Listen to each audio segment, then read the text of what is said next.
Olá, gente, tudo bem? Estamos aqui mais uma semana gravando o Arquipapo. Eu sou a Renata, eu tô aqui com o Gabriel. Presente. E com o Kazu. Olá. E hoje a gente vai falar de mais um clássico da arquitetura, a Casa da Farnsworth, do Mies van der Rohe. Vamos lá? Meus olhos brilham de manhã. Feliz a tarde voa para o mar. Feliz enquanto o mundo ainda chora por estar tão ao descaso. Então, a gente falou um pouquinho do Mies no episódio de Barcelona, de Leves, quando a gente falou do pavilhão. E hoje a gente resolveu falar de uma das obras mais representativas dele. São muitas, né? Mas a gente escolheu essa casa porque a gente já tinha falado das outras casas clássicas. A Vila Savoie, do Le Corbusier, e a Casa da Cascata, do Frank. Então, A maior de todas. então a gente resolveu completar essa tríade, né, com a Casa Farnsworth do Mies. É importante falar um pouco como é que o Mies estava nessa época, né? Ele já era um arquiteto conhecido, não era um guri, e já estava nos Estados Unidos, já morava nos Estados Unidos nessa época, certo? Bom, só para contextualizar, porque ele nasce na Alemanha, em 1886, na cidade de Aachen. E aí, né, ele já tinha feito alguns trabalhos. Ele já tinha começado a trabalhar como designer de interiores no escritório lá, e em determinado momento ele abriu o escritório de arquitetura dele. Que, né, ele nunca estudou arquitetura. O quê? Sim, Isso pode? pode. O parece. Cal deixa? Acho que deixava. Deixava se tornar grandes arquitetos. Ele é sem serem- autodidata? Ele até chega a iniciar os estudos na Belas Artes, mas daí dá uma abandonada, acaba não terminando o curso. Não se formou? Não se forma, então, Então não precisa se formar, exatamente, essa é a conclusão que a gente chega. né? Não precisa ser arquiteto para ser Arquiteto. arquiteto. E sabe que o pai dele era pedreiro, já rola uma influência, né? Mas só assim, bom, a casa que a gente vai falar, que é a Farnsworth, ela é um projeto de 45 e a obra por volta de 1950 ali. Então ele já tinha, isso que a Renata falou, já tinha mais essa maturidade, né? Ele já tinha sido professor na Bauhaus, já tinha feito o Pavilhão Barcelona, que é de 1929, que a gente tinha comentado. Já conhecia o Le Corbusier, o Walter Gropius, então assim, ele já era Frank Lloyd Wright. o Frank Lloyd Wright. Então ele já era uma referência dessa nova arquitetura que estava acontecendo, do estilo internacional. E aí, em 1938, que ele se muda para os Estados Unidos, fugindo da Alemanha, porque lá estava acontecendo umas coisinhas... Tava pegando o bicho. Tava pegando Não, bicho. sabe que tem uma coisa que é importante. Uma coisa que é importante comentar é que o Hitler, na verdade, ele era um adorador da arquitetura. Ah, mas ele era fã do Mies? Só que não do estilo moderno. Olha aí, Então, perseguições. Então, apesar de ele ser um arquiteto renomado na Alemanha, tudo ele percebeu que não era a tendência da época que a galera tava querendo ali, né? Não era a arquitetura do local. E viu, o Hitler, ele não era muito simpático com as pessoas que ele não gostava, né? Não, que ideias Com diferentes. as ideias ali que ele não curtia, ele tinha uma atitude meio enérgica, né? Fez Muito bem pelo isso aí. contrário. Então ele vai para os Estados Unidos, né? Ele vai para os Estados Unidos e ele é convidado também a ser diretor do Instituto de Tecnologia de Illinois lá, né? Que fica em Chicago. Então, assim, ele Entrou, invadiu a praia do Frank Lloyd Wright, hein? Então, isso é uma puta treta, né? Uma puta treta. Ali o reduto do nosso Frank Lloyd Wright. Nosso herói. Isso aí quando ele foi para os Estados Unidos. Nosso herói. Aí quando ele vai para os Estados Unidos, ele inclusive faz questão de conhecer o Frank Lloyd Wright. Ele já conhecia os trabalhos dele e tal. Falou, Não, mas pera, isso vai ficar para um próximo episódio. Essa Sério? batalha de titãs aí. Então tá. E uma coisa importante é que ele não foi para os Estados Unidos com a família. Olha. Ixi, deixou a mulher lá? Deixou a mulher e os filhos, sei lá que filhos que eles tinham. Pô, que filho da puta, o cara foi sozinho, foda-se, morram na Foi guerra, eu sozinho, vou pros Estados foda-se. Unidos. E pra quem escutou o episódio de Barcelona, sabe que ele também tinha uma Uma namorada. Tinha uma esposa e uma namorada. não sei. Bígamo. Tinha aquela pessoa que ajudou ele a desenhar uns móveis lá e tal, né? Ou vão lá. Então, e quem era a Farnsworth? A Edith Farnsworth. Edith Farnsworth era uma médica bem conhecida. Ela era nefrologista Nefra do quê? do rim. Pô, ela era cheia da grana lá, bem conhecida em Illinois. Bom, ela fez também, ela era formada em línguas. Ela era uma pessoa Ela bem falava culta. italiano fluentemente, ela aprendeu música, aprendeu violino. Não é crânio. A mulher era dedicada ao intelectual, digamos assim. E nessa época ela tava com 42 anos e solteira. O que tinha acontecido com o marido dela? Eu não sei. Por O que que ela aconteceu? não podia estar solteira? Cri, cri. Não, Cara, eu não vejo nenhum problema em estar solteiro aos 42 anos. Também não. Acho totalmente plausível. Eu sou É que talvez, na época, com certeza devia ser um afronte. É que a mulher, uma coisa que é realmente fato, que nessa época eu acho muito bacana que a mulher era fodona, entendeu? Era uma mulher fodona, solteira realmente, tipo, foda-se sociedade, tô aí sendo fodona. Excelente. Fodona, já. foda-se, foda. Não, totalmente independente de todos os padrões que ela deveria, entre aspas, seguir, né? E é isso, assim. Eu não entendo nada de medicina, mas eu sei que ela também esteve envolvida em algumas descobertas, ela, tipo, foi significativa pra medicina também. Descobriu o rim esquerdo. Aí o que aconteceu? A historinha que eu ouvi em um dos documentários é que ela meio que tava querendo construir uma casa de final de semana pra relaxar, ler poesia, estudar os seus instrumentos e tal. Não, poesia italiana, inclusive. Enfim, pra poder passar as férias ou um final de semana lá. E aí ela meio que arranja... Uma casa de veraneio. De veraneio, boa. Ela compra um terreno, né, perto de Chicago, uma área grande. Uma área grande, com um riozinho, Olha. com bosque, Tinha com cascata, passarinhos. Não, então, esse que é o detalhe. Não tinha cascata. Não tinha cascata. Mas aí, ela meio que arranja um jantar com o Mies van der Rohe. Tem várias versões dessa história. Eu vi já pessoas falarem que Eu só quero saber a mais sacana. existem relatos que ela pediu uma lista de arquitetos pro Instituto de Chicago, não sei o quê, e ela já meio que armou de conhecer o Mies na casa de amigos. Tem outra que fala que ela conheceu ele por um acaso, num jantar na casa de amigos, se interessou lá e perguntou pra ele, você conhece alguém que estaria interessado em fazer meu projeto? Ele falou, eu faria. Teve um jantar. Teve de fato, alega-se que houve um jantar.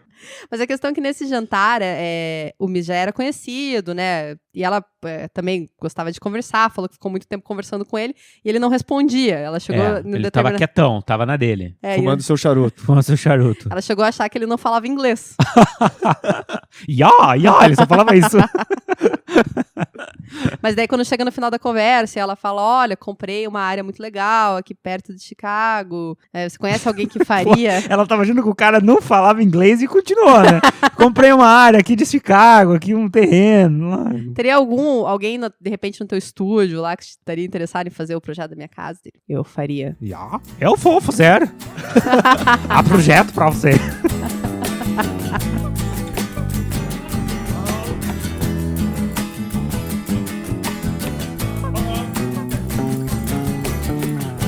Acabou desenvolvendo o projeto da casa, e a casa é um dos maiores símbolos do Less is More, assim, que ela é... Do menos é mais?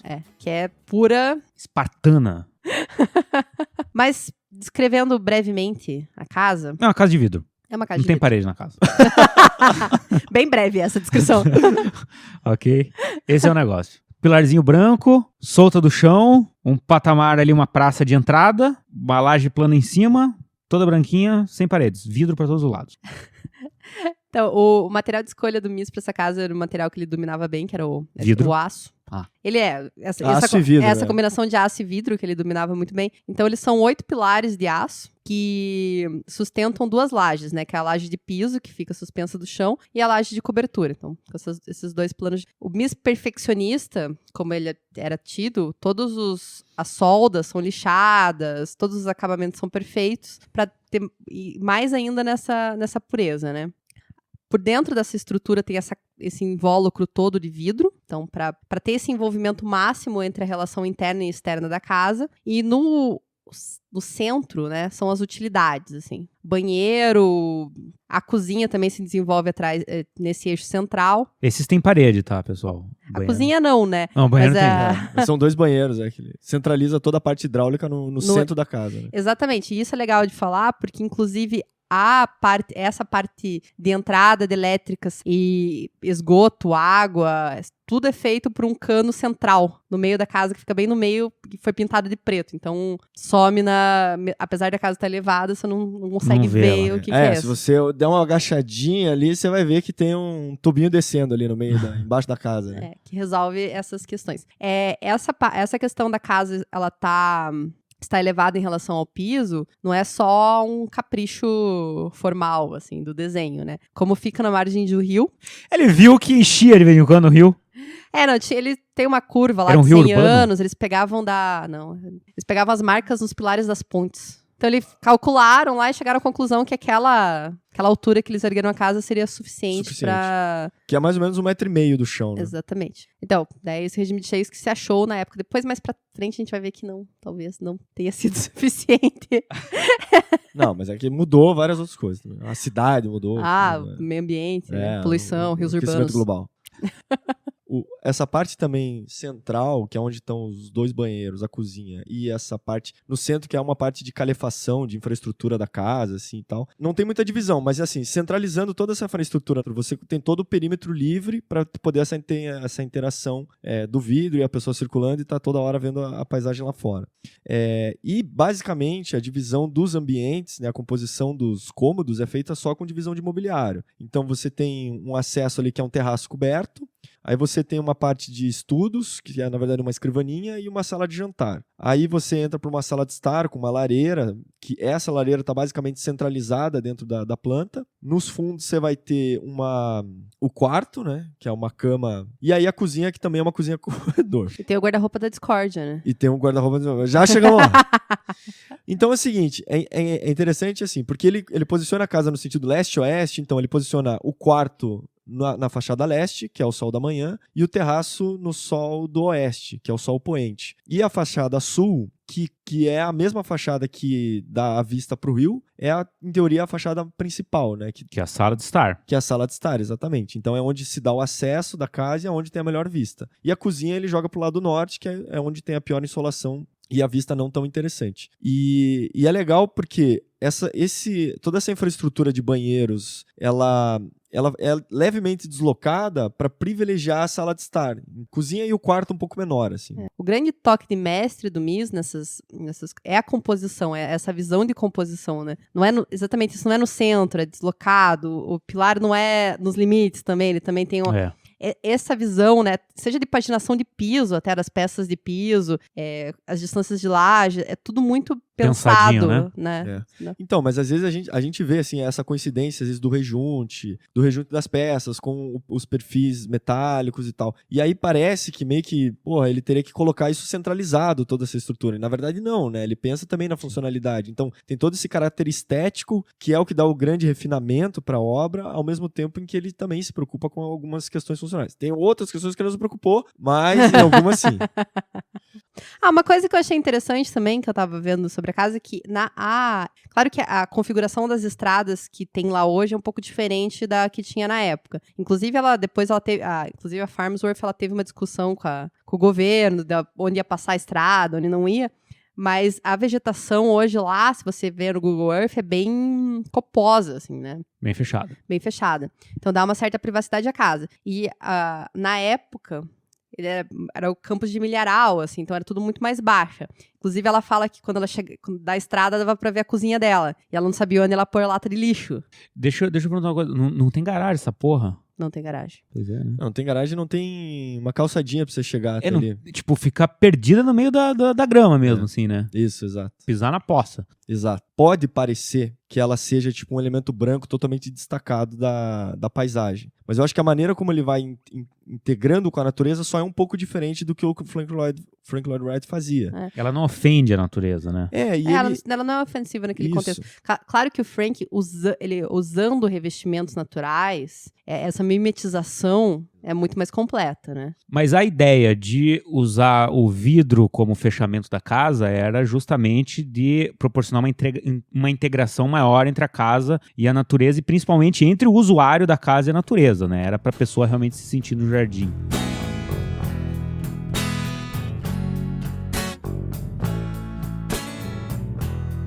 Então, a Edith, na época, ela trocava muitas cartas, né, com o Mies. Durante o processo todo da construção, do projeto, né, tem algumas fotografias, relatos. Então, muito do que tem se escrito e que se fala da casa é baseado nessas informações. Então, é possível ver, assim, através das cartas dela, com cheques de pagamento, que o processo inicial, assim, do projeto da casa, ela gostou muito, eles estavam muito envolvidos e as pessoas falavam que eles tinham uma relação muito próxima um do outro, né? Uhum. Inclusive, um dos bilhetes que eu li dela lá, fala assim, olha, eu tô te mandando pagamento aqui, mas é tão difícil pagar com dinheiro um trabalho que é feito com tanto amor, né? Que é uma coisa fantástica, Com maravilhosa. a alma e com o coração. Com a alma e com o coração, exatamente. Então, são relatos que mostram essa estreiteza Durante o desenvolvimento do projeto. durante o desenvolvimento do projeto. O que as pessoas falam que o Mies era um cara envolvente, assim, né? Conversador, interessante. Culto. E ela também, imagino que sim, né? Também era uma mulher culta, estudiosa, interessante. Se deram bem. Tinham deram assuntos bem. pra trocar ali. Então, o que se diz aí, pela praça, Ah, é que os dois talvez tenham tido um o quê? Caso. lovezinho, assim. Ixi, um crush. Um crush. Crush. Deu crush. E eu... Mas ele não era casado? Era, só que é casado com uma pessoa que tava na Alemanha, né? Aí tudo bem, né? Ninguém tava sabendo disso. Mas, assim, nada concreto, né? Só sexo. Não tem nada que comprove nada que que os dois comprove, entendi. tiveram algum tipo de envolvimento. E, que nem o Caso falou no começo, o processo todo foi bem longo, né? De projeto e construção Que a Edith não tinha dinheiro? da casa. Ela, no começo, demorou um pouquinho, porque parece que ela tava esperando receber uma herança de uma tia também. Mas o processo pra ele desenvolver o projeto, começar a obra, foi... Quanto tempo foi? 5 anos, né? 5 anos. Por aí. Entre projeto e obra. E nesse meio tempo, até, a casa ela foi exposta. Uma maquete da casa foi exposta em feiras de arquitetura e tudo, e já estava sendo elogiada mesmo antes de começar a construção. Que interessante. E durante a obra, inclusive, muita gente ia visitar. Estudante de arquitetura, Então. arquiteto. O Philip Johnson foi muito Uhum. na casa lá. Sim, que é da onde ele se inspirou pra fazer a dele depois, né? Não, e ele fala realmente que foi. Onde ele se Copiei mesmo. E na verdade, se eu não me engano, a casa a Glass Ele House fica do antes, Philip fica Johnson é pronto antes. construída antes do que a conclusão da Farnsworth. O projeto do Mies van der Rohe é de antes, mas... Não, e daí vem aquela famosa frase do Philip Johnson, né? Que é copiando que se aprende. Mas um dos problemas que aconteceu durante a obra da Farnsworth foi a questão de custos. Exatamente. Um problema já, né? Além dos problemas de relacionamento que aconteceram ali, mas... Então, os problemas de relacionamento especificamente que aconteceram, a gente não sabe, né? Um dos problemas que deu foi a questão do orçamento, né? Então, o que eu falei que já é um problema conhecido entre os arquitetos aí, né? Básico, né? Dá essa estourada no que a pessoa queria gastar, a vida e casa da cascata, né? Se eu não me engano, o orçamento inicial da casa era de $35 mil. E saiu 70. Dobrou. Basicamente o dobro, né? Dobrou o orçamento. E uma das referências do Mies era a casa do Philip Johnson. Ele fala assim, ele tinha gastado, sei lá, 40 mil, 50 mil na casa. Ele queria chegar numa referência próxima do Philip Johnson, assim. Mas várias decisões, assim, ou até os estudiosos atribuem decisões que foram tomadas mutuamente, que foi a decisão de colocar o travertino no piso, que acabam resultando nessa questão dos custos. O que acontece com o relacionamento deles é isso, vão tendo várias tensões através dessas cartas e falando essa questão dos custos, dizem que ela começa a questionar também a funcionalidade real da casa, uma vez que a casa vai ficando pronta e ela vai se preocupando com coisas concretas como guarda-roupa. Onde é que eu vou pôr minha roupa? Ele fala assim, não precisa levar roupa, é uma casa de final de semana. Mas ela falou, quero levar roupa. Eu preciso levar roupa. Quero deixar umas roupas lá. De tanto que enche o saco, o cara manda um estagiário lá, um arquiteto do escritório dele fazer um guarda-roupa pra ela. Que é o que tá ali solto, É. que faz a divisa entre a sala de estar e o quarto ali, né? Ele é um pouco mais baixo, né? Ele tem um pouquinho diferente ali, assim. Daí essa outra questão que é mencionada é a questão de lixeira, né? Onde é que eu ponho minha lixeira? Minha casa dá pra ver da rua, minha cozinha não tem onde pôr a lixeira. Daí ela colocava a lixeira no closet. Longe da cozinha lá, né? Longe da cozinha. Ela reclamava que como a casa era inteira transparente, qualquer coisa que ela fizesse dentro da casa, fosse um posicionamento de lixeira, ou fosse a roupa de cama, ou um cabide diferente que ela colocasse, ia aparecer lá de fora e ia enfeiar a casa de uma certa forma, né? Porque a casa não tem fachada, né? A casa não tem... Só tem fachada. Só tem fachada. Enfim, como é transparente, as coisas que estão dentro interferem na estética externa da casa. Eu jamais ia poder morar num lugar desse. Mas agora, uma pequena defesa do Mies van der Rohe. A ideia de colocar tudo de vidro, assim, não foi de última hora, né? Não. Ela não reparou esses problemas? Não, é que... Ela não entendeu o projeto. Entendeu, né? É que o relacionamento foi desgastando de tal É que o Mies maneira... van der Rohe não falava inglês. Mas é bem engraçado, eu acho que é muito amargor, né? A pessoa, viu o projeto, eu acho, né? Viu, né? participou daquilo, Uhum. provavelmente. Não, Não é o estilo de vida dela, né? Isso, eu acho que, assim, a questão era uma casa de veraneio e ele, eu imagino que também com o aval dela, usaram essa casa como uma experimentação, porque é uma experimentação formal, mas é também uma experimentação de um estilo diferente de passar um final de semana, assim. Uhum. Então, nunca viveria numa casa de vidro. Bom, provavelmente as pessoas, quase todo mundo teria dificuldades, mas como experimentação, como um momento de retiro, de você se encontrar com a natureza, de ter essa sensação do abrigo. É como se fosse uma cabana no meio uma Exatamente. cabana moderna no meio da Moderna. floresta. E é fantástico, porque o jeito que está emoldurado a paisagem, o jeito que está feito a casa, os detalhes, a riqueza de coisas que tem ali, e é muito diferente a maneira como ele propõe da pessoa utilizar aquela casa, né? Uhum. Diferente de todos os outros do que vinha sendo feito na época. E até eu li um livro que ele faz um desenho assim, imagine se a casa não fosse de aço e vidro e tal, e a gente tentasse desenhar como se fosse a mesma planta usando tijolo, concreto e telhado, assim. Cara, isso é uma casa completamente diferente, né? Sem toda essa filosofia de integração com a natureza, de relação interior-exterior e tal. Então, É o ápice dessa linguagem do Mies van der Rohe, né? exatamente. É a casa que sintetiza tudo isso. E realmente, não é uma casa para uma família, não é uma casa para você viver lá, é uma cabana, uma casa uma para pessoa, uma pessoa só também. um abrigo, né? assim. Exatamente. Para quem gosta de ficar no mato ali, num ambiente moderno, não climatizado, com perigo de enchente. Mas é que um dos documentários que eu vi, a pessoa explicando a casa lá, ela falou assim, a primeira coisa que você tem que ter em mente é que isso aqui era uma casa de final de semana para uma pessoa. Isso. Essa era a premissa básica do projeto. Tudo se desenrola a partir daí. A partir daí.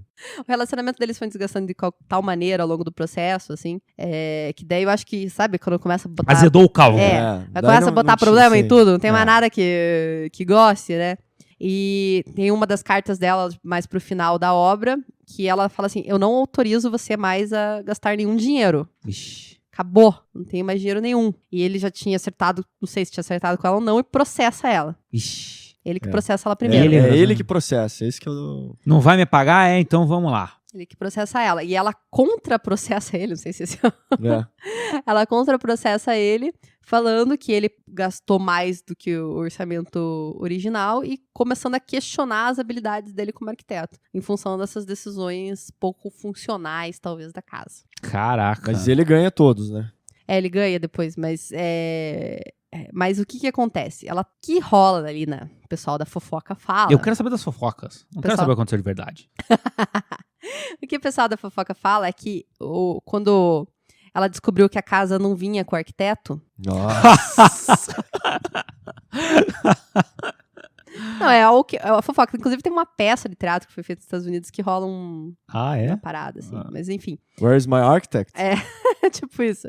Vai sobre esse problema da Farnsworth, que eu tô só fofoca, mas esse problema de relacionamento deles, assim, no final, e ela começa teve uma reportagem que foi feita por uma revista da época lá nos Estados Unidos, e ela dá essa entrevista pra eles. Escancara. E que a repórter, ela faz um paralelo entre o comunismo e você ter você não ter nada, né? Não poder ter coisas, não poder ter objetos, e você tá com um arquiteto um pouco ditador, assim, você não pode ter opiniões. E ela dá a entrevista falando também muito mal do Mies, assim. E nessa época também o Frank Lloyd Wright fala mal do Mies. Rola um puta... Mas também, assim, é um período ali que já tá pós-guerra, também os Os alemães não estão muito bem não vistos, estão muito né? bem, mas os nervos estão aflorados também nessa divisão do mundo também, entre comunismo e capitalismo, enfim. Tudo vira tretas também, né? E eles fecham lá o tempo, e o Mies até fala, assim, que o acordo na justiça foi de menos. O problema foi essa questão... Moral ali. Moral e pública, né? E uma coisa que é assim, relativamente triste é que o Mies van der Rohe, depois, ele nunca mais visitou a casa, nunca mais pôde visitar a casa.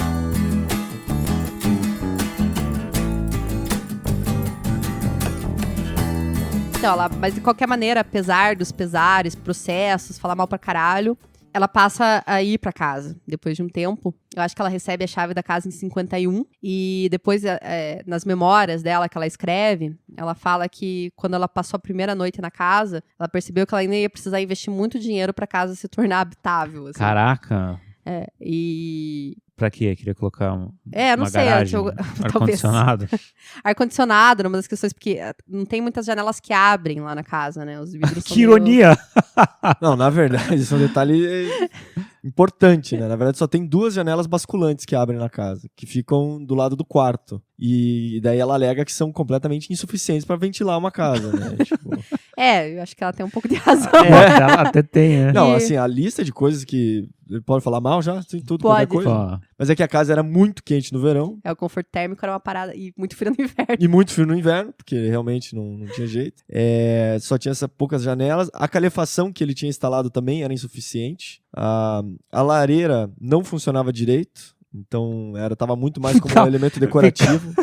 no inverno, você passava na frente da Farnsworth, tava a Edith lá dentro, aquela monte de fumaça que voltava da Isso, geladeira. exato. E aí também tem Tipo outras... carro de maconheiro, sabe? Que... Nossa. Em função de não ter muita ventilação, o que acontecia? A casa acabava embaçando, né? Ficava gotejando, assim. Condensava, os vidros condensavam, a água condensava nos vidros. Então, caso ela estivesse fazendo uma atividade de exercício, sei lá, correr na esteira, ou... Embaçava tudo. Colocou tudo. Namorando. uma batata na panela de pressão. Exato, melhor, exato. Já embaçava. Tipo, embaçava tudo, né? Já embaçava. Tocava a campainha lá, ela...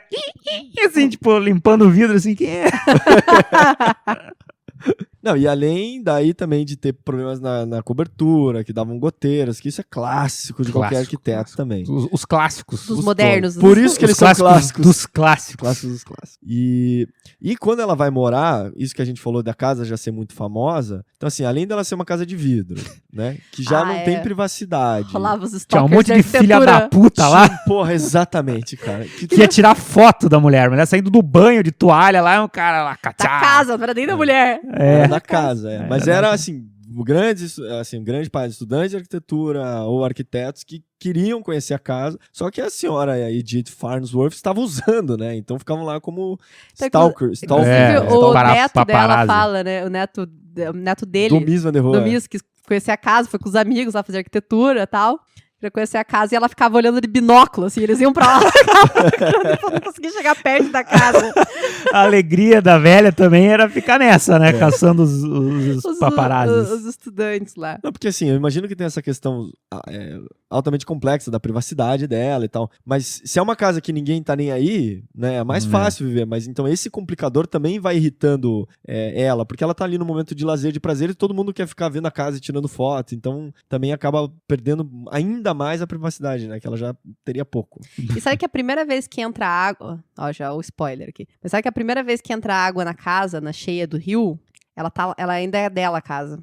E estraga as cortinas de seda que o Mies tinha feito pra ela lá, de seda, tunga, caralho, que a mãe dela tinha dado de presente pra ela.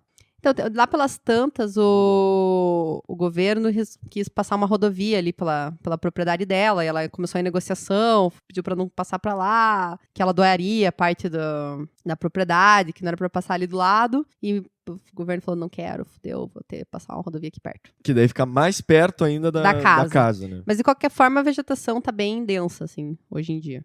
E depois, assim, encheu o saco e falou, vou vender essa porra aqui. Cansei, não quero mais. E colocou uma placa de venda. Daí, em 71, o Lord Peter Palumbro, que era inglês. Que chique. Um cara rico aí. E ele tinha visto já essa casa do Mies quando era criança.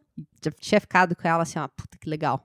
E ele, inclusive, tinha planos de contratar o Mies pra projetar uma casa. Depois dessa, ele não contratou. Não, daí ele viu a casa pra vender. Falou, puta, preciso comprar essa casa. E o que se fala é que, na verdade, ele era o proprietário ideal pra casa. Ele deveria ter sido o primeiro proprietário.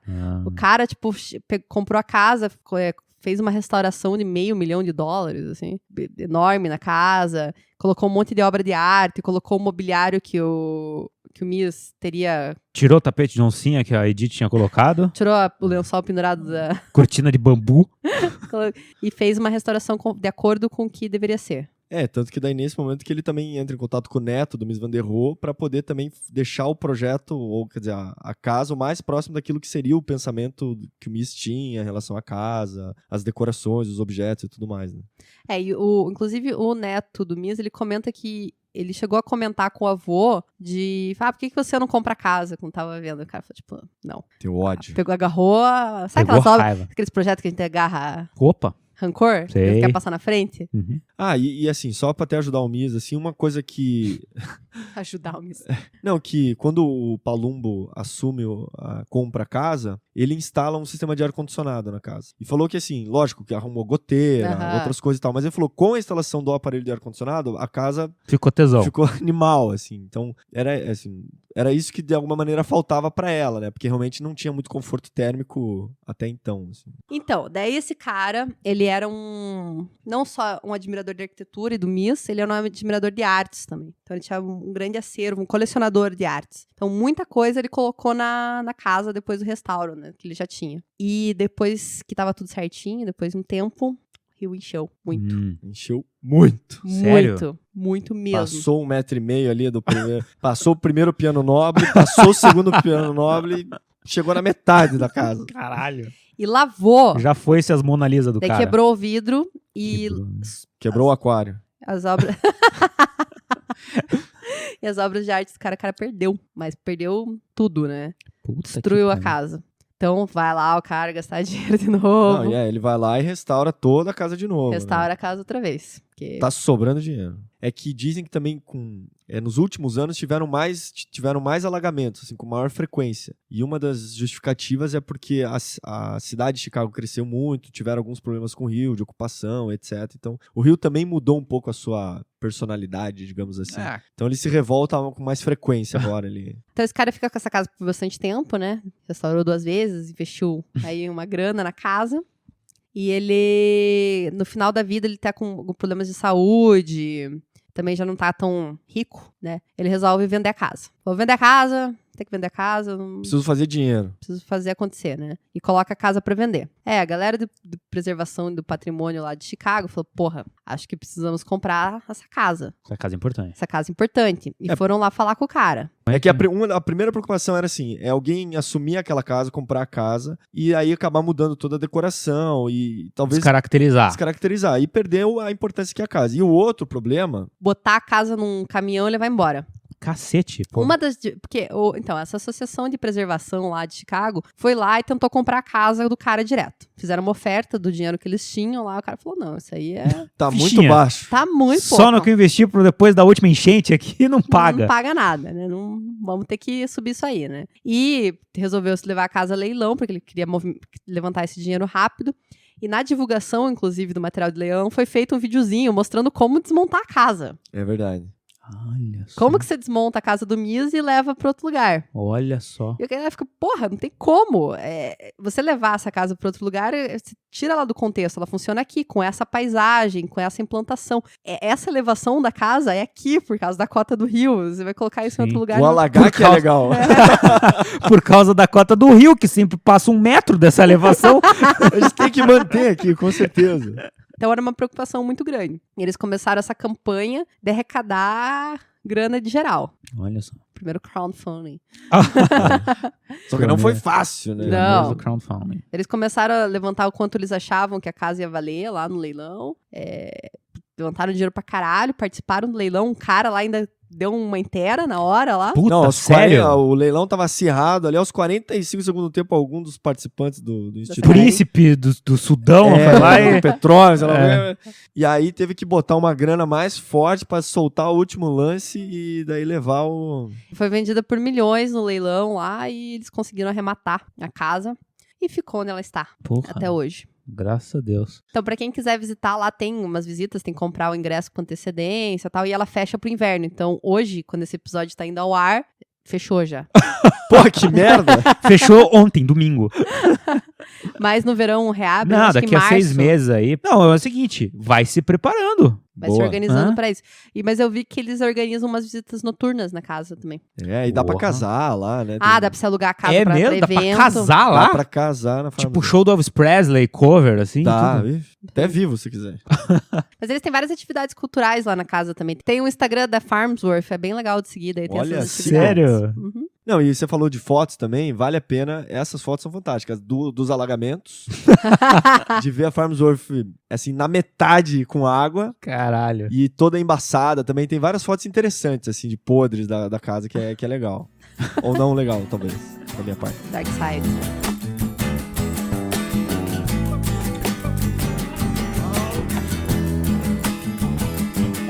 Então, eu queria aproveitar essa semana e agradecer o pessoal que avaliou e comentou lá no iTunes. Vou falar rapidinho o nome de todo mundo aqui.